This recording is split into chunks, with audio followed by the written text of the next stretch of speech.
Hello, welcome to episode 6 of the Splendid Life Show. Today we have a very special guest. Her name is Africa Archield, and she is the proud unschooling mom of a preschool son and a teen daughter. She's wife to a beloved husband and joy strategist for smart and ambitious at-home moms who want to rock their everyday lives so that they have their thrive and they realize their dreams. What a noble cause. So let us welcome Africa Archield, joy strategist. Thank you so much, Teaming. I am excited about being on the Splendid Life Show. Thank you so much for having me. Oh, you're welcome. So, I know you said that you have too many degrees and certifications to list, but your latest is you have an EDS in leadership and social change. Yes. So tell me a little bit about this passion that you have for social change. Well, I've always been one of those people who wanted everyone around me to have a better life. So that was kind of nothing new. But as I went into the degree, and you know how you go into something with one idea, you come out with something totally different. I went in with an idea of really working hard with adult students going back to school and learning how to juggle school plus work and everything else in their lives going on. There's just multiple roles that they have. Well, along my journey, of course, something else happened. I was sitting down one day in church with my husband, and the minister started talking about Galatians 5:14 about love your neighbor as you love yourself. And I had that moment where everything else got tuned out, and I was in my own world, and I realized, gosh, the problem is people really don't love themselves. They think they do because they buy themselves a lot of stuff to cover up things, but they really don't love themselves. And that's why the world is the way it is, because they're not loving their neighbors because they don't really love themselves. Now, what can I do to change that? What's that small step that I can make, that impact? And it occurred to me, who raises up the next generations? Mamas. And I realized that's really where I want to start, with mamas. So I started on my journey of becoming a joy strategist for at-home moms, smart and ambitious at-home moms. Okay. I guess I wanted to also ask, what kind of programs do you have for moms then? I mean, what services do you offer them when you start with moms, as you say?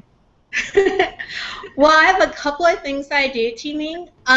One of the main things that I do kind of sprouted from my coaching with different at-home moms. I realized I was running across the same thing over and over again, and it's that feeling of being absolutely overwhelmed. Overwhelmed to the point where you're almost pulling out your hair. You've got way too much to do. And so I developed a system to help smart and ambitious at-home moms go from overwhelmed to overjoyed rather quickly. And so that is the main thing that I work with moms on, whether I do it individually or in groups. Sometimes we do intensives virtually. Sometimes we meet and do them as Pampered Adventures in person.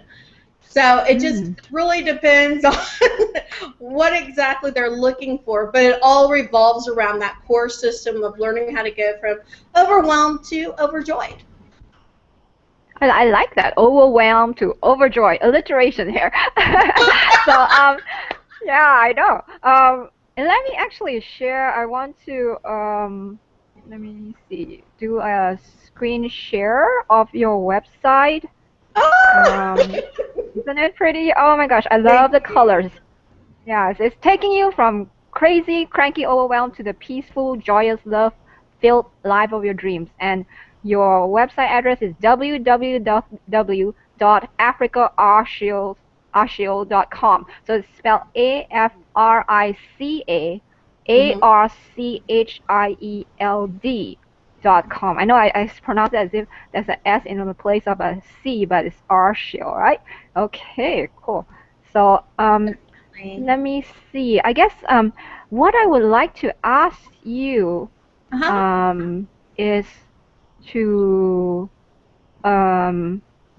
explain what is the quickest and easiest strategy for going from overwhelmed to overjoyed.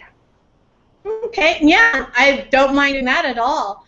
I would say one of those strategies, there's a whole process. Like I say, I take people through a 5-step process.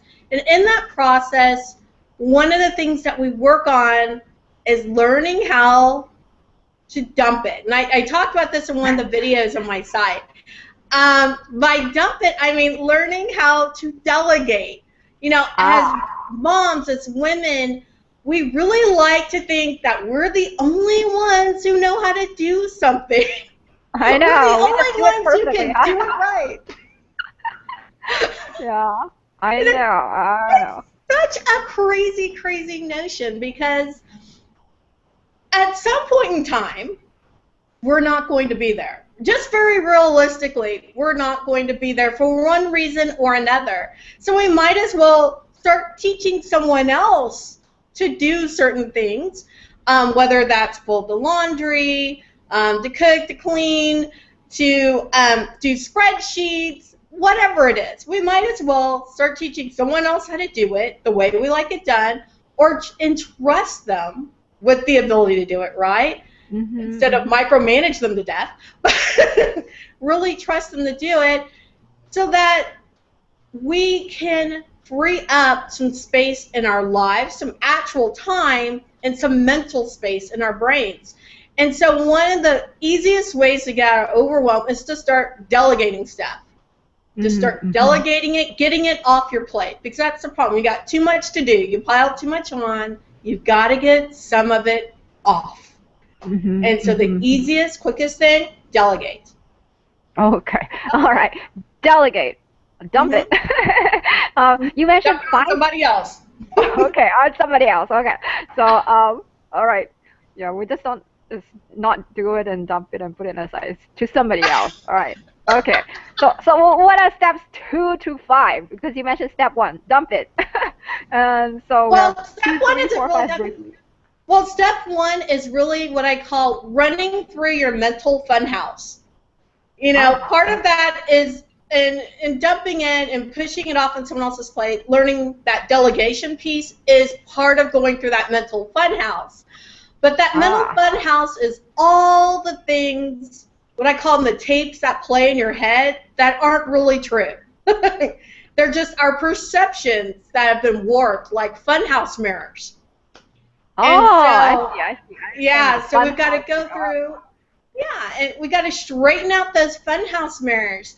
And it's like, in my journey, when I started on this thing, I realized I can't live like this anymore. I just literally went crazy one day. It was like the middle of the afternoon, and I realized I had all this stuff to get done, from picking up my son, going to take my daughter across town in traffic.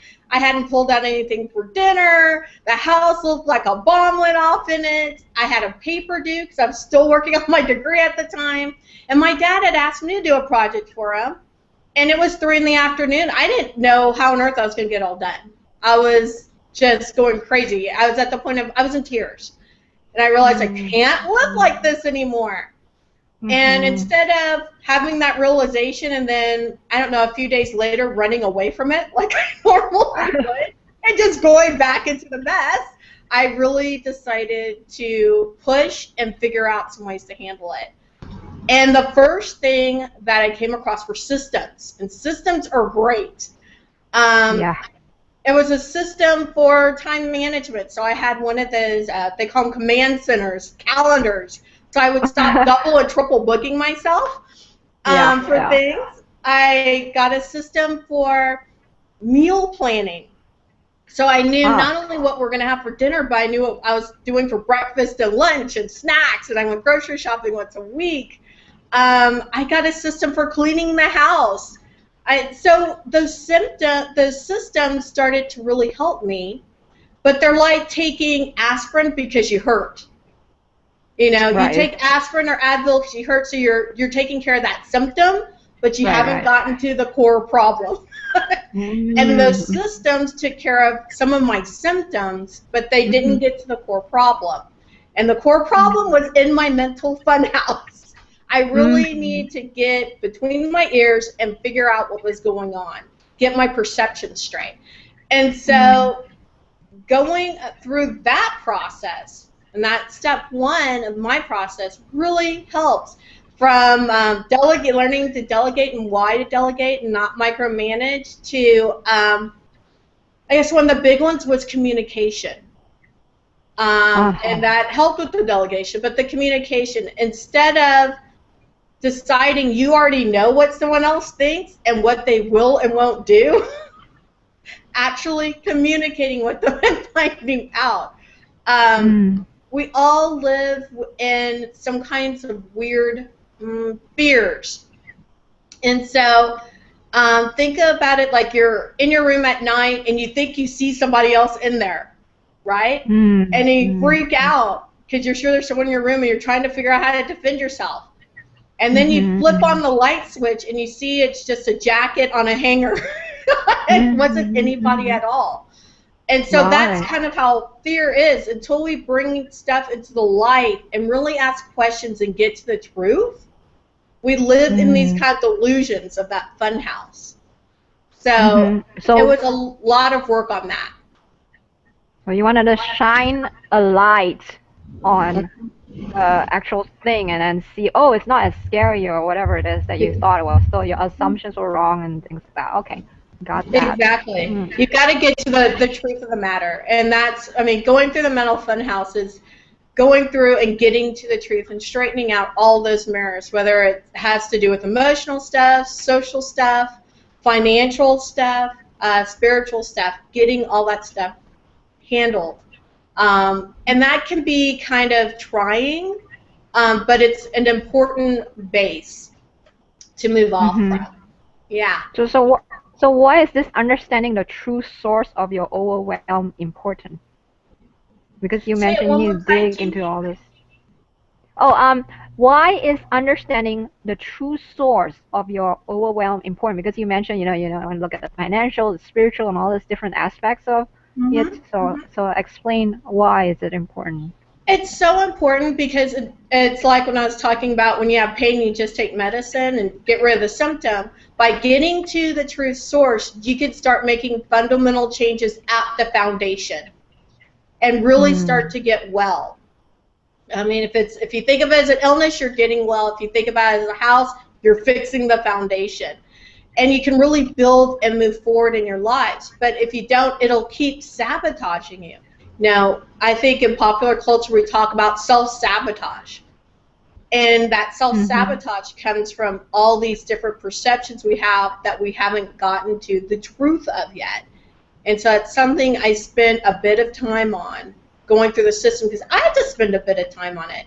You know, I think one of the best ways to do it, and I get into this in my second part, my second step of the system. So I'll just go ahead and move there if that's okay, Teaming. Oh yeah, Um, sure, sure. the second step of the system is as you're going through, I have 13 environments that I have the moms look through in their life. So the easiest way to explain it is you look at every aspect of your life and you look at the energy you feel in that part of your life. So if it's in a specific kind of relationship, how does it make you feel? Do you feel really happy and energized in that relationship, or does it bring you down? And if so, why? And you act like a 2-year-old, just keep asking why. You want to ask yourself why, Why? a good 5 times so you get to the core, what's really going on. So it builds on that mental funhouse aspect as we go into step 2. You're going to go deep on each aspect of your life and get to the why of the energy, of your perceptions, of your impact, because impact, I think, is very important. Probably the one thing that moms and joys would go through step 2 the most is the perception part. And it's not necessarily their perception, it's other people's perceptions of them. Because we all think we know how people perceive us, and sometimes we're surprised when we ask. And that's why I said that communication piece is so important. I have moms go through an interview where they interview the 5 closest people to them about them.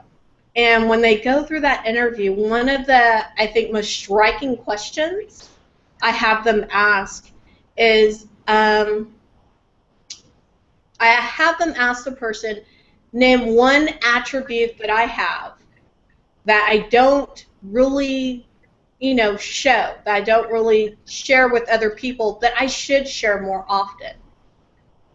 And the answer back to that usually blows them away. It's something they hadn't even noticed in themselves, and they're so shocked that others have. And so that really starts changing their dynamic about how they feel about themselves. And so I know a lot of it at the first couple of steps is going through all this kind of mental stuff. And I work at a lot of strategies as well, but going through that mental stuff is so foundational. When we move into the third step, we go into passions and their mission in life, because I feel everyone has a mission in life. And they start to see how those two things are intertwined. And between step 2 and step 3, they start to realize why they're overwhelmed. They realize why they have too much to do. And they start to be able to understand how to make it to where it doesn't happen anymore.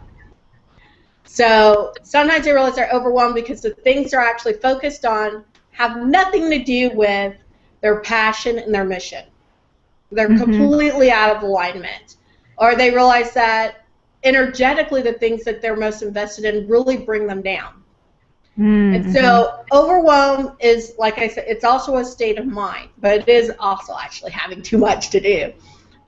So as we go into the fourth step, which is really building their own, what I call a personal operating system. One of the ladies called it her manifesto, and it's how you're operating your life. I had this great mom. She said to me, I said, if you were playing a game, what game would you play? Would you be playing? What game would you say your life is? And she goes, I don't know. I lost the rule book. I can't find the directions, so I don't know the objective to the game or how I'm supposed to play it. I thought, wow, and that really triggered that step for me personally and for me to teach to other moms, just putting together that rule book. And it kind of comes together as we look at the environments and we look at the passions and the missions. That rule book starts to form itself. There's some other things that go along with it too, but wow, it becomes something, a dynamic living document that helps them stay out of overwhelm.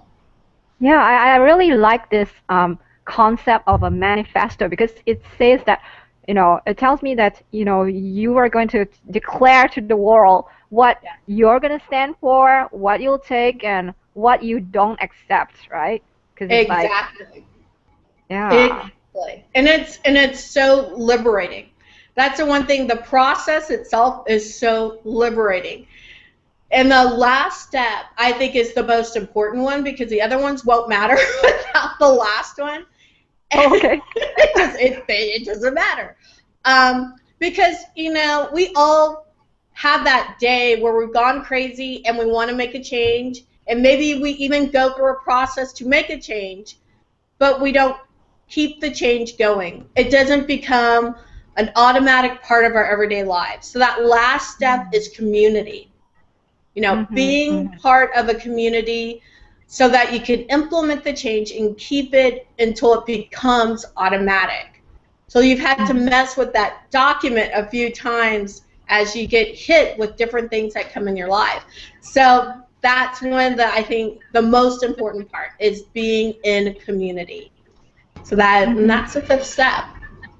being Yeah, in so community. what kind of community do you mean? Do you mean like support from your family and friends or something online or just Well, clarify? that's a good question. If you are someone who is going to go through this process by yourself or with one other person, I would say that becomes your accountability partner, or you've got to get the support from family and friends. If you're going through this process with me, we have an entire community where we meet to do, like I said, the Pampered Adventures. We have a Facebook group. We have calls monthly. So there's a lot of other support where people are constantly getting together, checking things out, trying to keep you on track. So you've got to have that piece, though. You've got to have that support piece. Yeah, I think so too. For any lasting change, you need to have some kind of support or team around you. Yeah, and I'd say Or at minimum 6 months.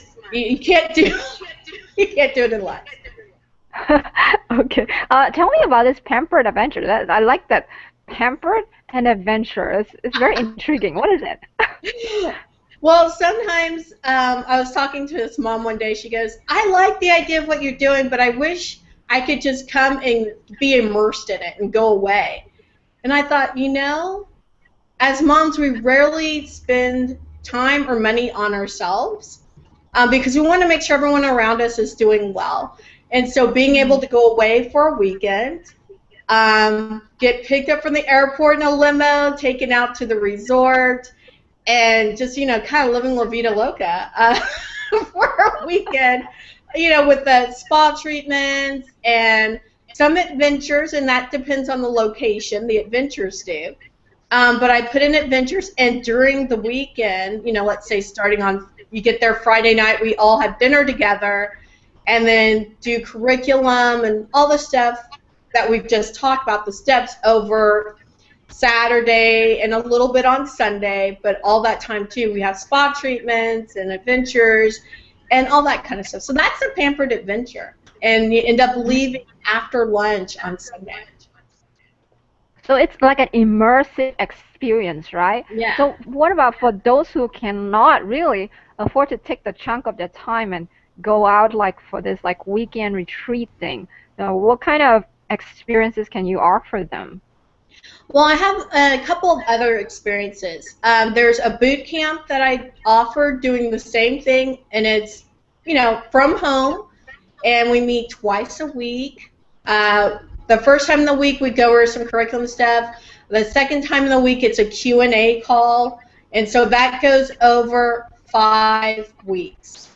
Okay? So that's kind of one experience that is, just even more affordable. I mean, the Pampered Adventure is pretty expensive because of all the aspects of it, whereas the one at home isn't so much. And I also do an immersion experience that's similar to the Pampered Adventure, but at home. It's virtual, and we could either do it over a weekend if it's a large group, but I also do it one-on-one. That's just a single day. So if you could set aside a whole day and get away, I'll get it all done in a single day with you going through one-on-one. So it depends on budget, it depends on time, and the way that you like to learn.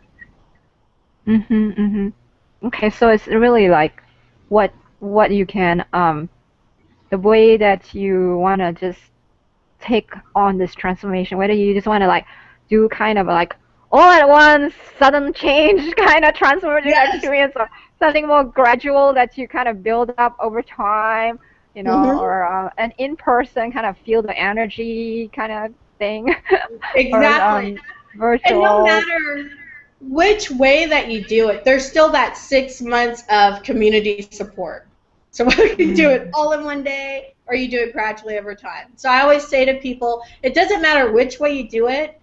At the end of 90 days, everyone's going to be at that same spot because you've gone through it, you've made some changes, you've learned how to adjust your document around and how to, instead of react, how to respond to situations, which is also very helpful with overwhelm.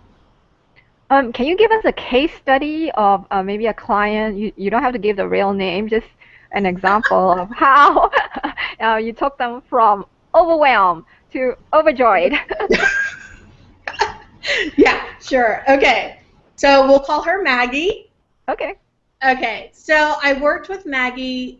She's the mom of 3 kids, all very active, doing a bazillion things, it seems like. And she was also in that kind of time crunch I talked about where you're trying to run each of the kids different places and some of their stuff overlaps. She also had not been actually feeling physically well herself, and neither had her husband. And so there was that added pressure on her. And as we were talking and dealing with all our other problems, we talked about going through the overwhelmed to overjoyed process. So she opted to do a single day. Now, we were here in town. She didn't want to do the Pampered experience, and at that time, I think wasn't even doing the Pampered experience. We met one day, and it was actually kind of hard because her husband goes out of town a lot. And so we had to wait till he was in town and could be with the kids so that she could take a day to do this. Because she thought, I'll never be able to, with everything going on in my life, juggling it around, doing it over weeks. I've got to just, boom, get it done in a day. So that's what we did. And so we met together. We actually got a hotel room and met in the room so we'd be away from everybody. You got to do something. And we went through the whole thing together, all 5 steps. So there were some times where, especially during the interview process where she's interviewing people about herself, that she had to make some phone calls from the room. And, that's what happened. She got in touch with her husband and her sister and a couple of her other close friends.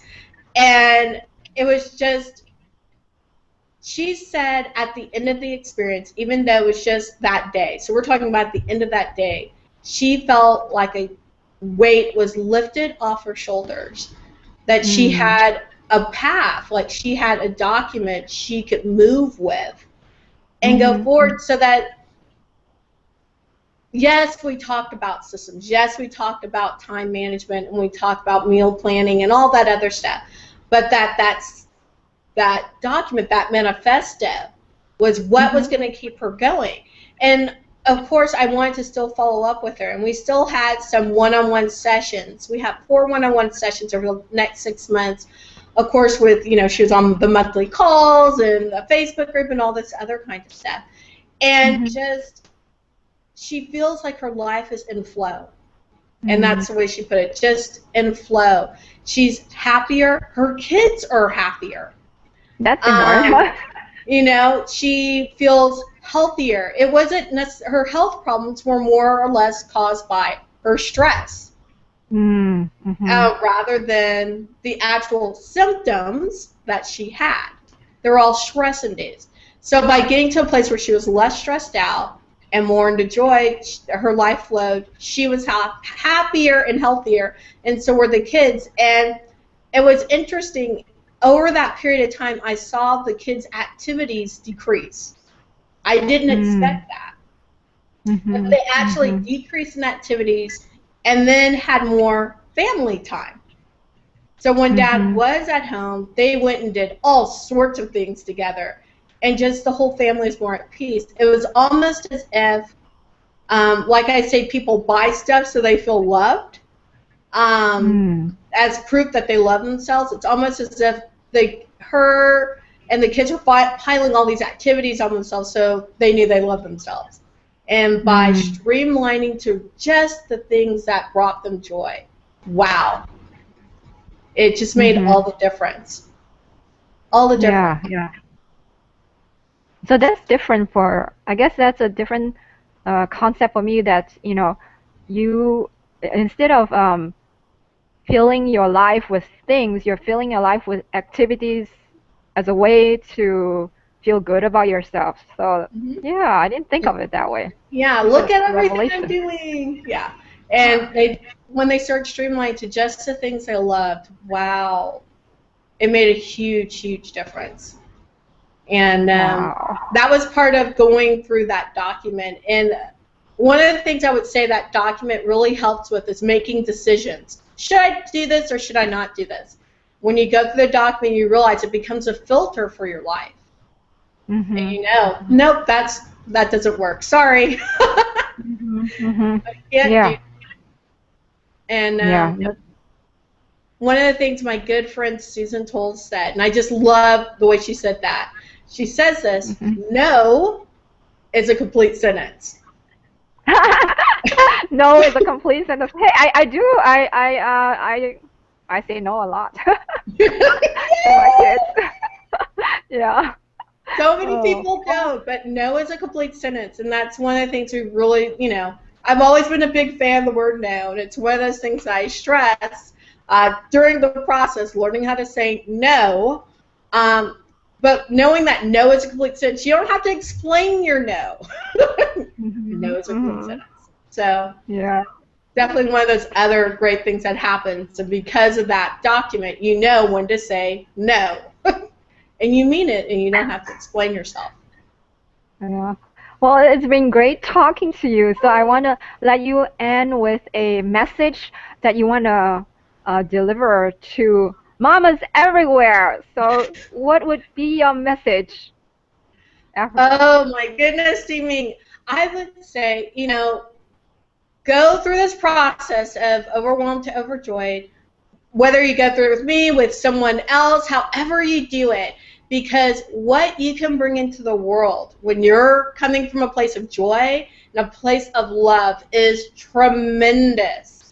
So mamas, get out there, get happy, because that happiness is what's raising our next generation. So I'm very, very excited, and I want to see the world change. And it starts with us. It really does. Well, thank you so much, Africa. So I really like it. Get out there and get happy. I like that. So we'll end with this. All right. Thank you Thank you, so much, everyone. Jimmy. You're Bye, welcome, Africa. everybody. All right. Bye. Bye.